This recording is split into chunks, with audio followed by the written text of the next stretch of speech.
Hello everybody, Maven here, and with the Edge of Fate's seasonal artifact being based around Solar, Strand, and Stasis, does that mean that the Arc and Void subclasses will be temporarily obsolete for the next few months? Well, today we're going to delve into our options and see if such is the case. Be sure to leave timestamps down below to all three characters if you'd like to skip around, and let's break it down. Hope you enjoy. Shout out to our sponsor, Advanced GG, the #1 gaming supplement in the world. Use code MAVEN at checkout for 10% off. Link down below. Thank you. So we're going to kick things off here with the Titan, specifically Arc Titan, because I feel like this subclass is getting affected the most. It's no secret that Arc Titan was undoubtedly the meta in episode Heresy due to the introduction of the very broken Storm's Keep aspect, but in reality, it's not as broken as it may seem. It was just the seasonal artifact that was enabling it.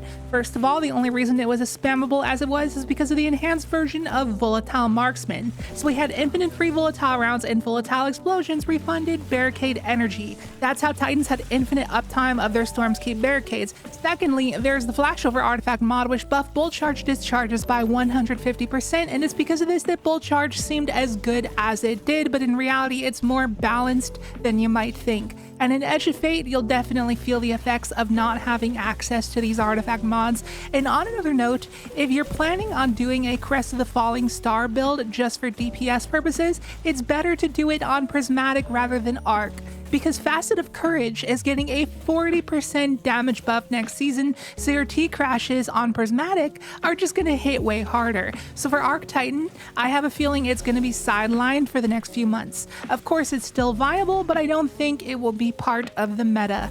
Next, we got Void Titan, and despite episode Heresy having access to some Void-based artifact mods, still nobody played Void Titan due to the fact that Arc and Prismatic were just way better. And you would think with no Void-centric artifact mods, there'll probably be a negative amount of the player base flocking to play Void Titan, but one thing that gives me a slight ounce of hope is the new Shield Crush artifact mod that will buff your melee recharge rate and damage by 25%, as long as you have a Void Overshield.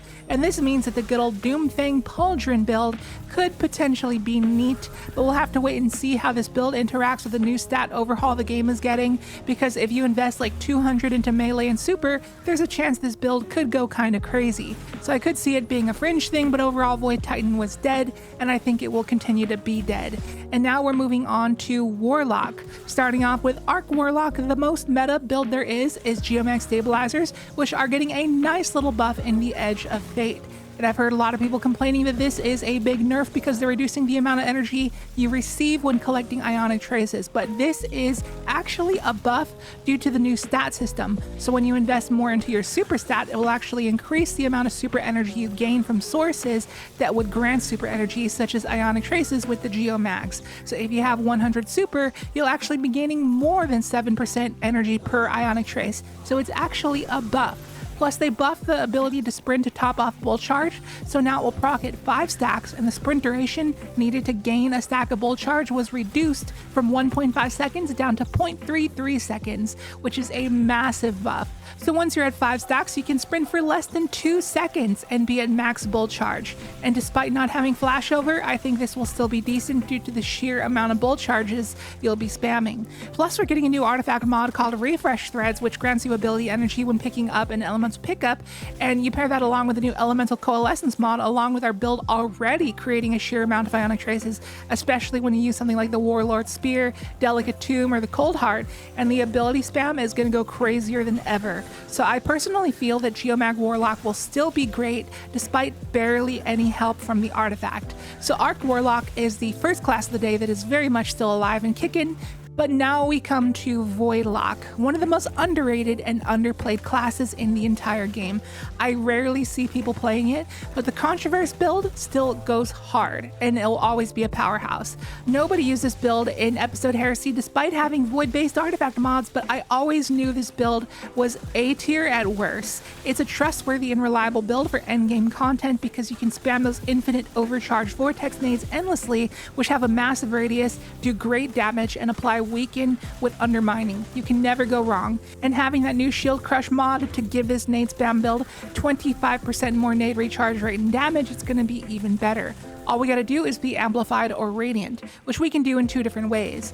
One, we can use the Xdirus exotic grenade launcher, which makes you amplified on final blows, and this weapon is actually pretty strong after its buff.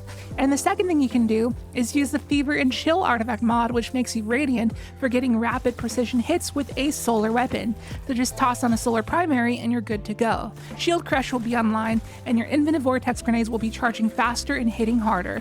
Will people actually use this build? Probably not. If nobody uses it in Heresy, nobody will use it in the Edge of Fate. All I'm saying though is that it's a slept on build, and I always think it makes Voidlock a viable option. And finally, moving on to Hunter, starting off with Arc. Now, shameless plug, but a couple months ago I did a Lucky Raspberry build that I absolutely adore. I love that build, and it's easily one of my top 3 favorite Hunter builds I've ever used. Lucky Raspberry is a very misunderstood exotic, I feel, and you really gotta have some time with it to learn how it works, and once you do, it's so much better than you thought it was. Because from the outside looking in, it looks like a piece of trash, but it's actually very solid. And if you're a Hunter main, I highly recommend checking out that video and trying out that build. You will not be disappointed. And since that build is a grenade spam build, I think you see where we're going with this. That's right, the Shield Crush artifact mod for the 3rd time in the video makes an appearance, because when amplified you get that 25% boost to grenade damage and recharge rate, and that's just going to be a juicy, yummy, scrumptious buff to the Lucky Raspberry build, and I'm very excited to cover that build again when I get the chance next season.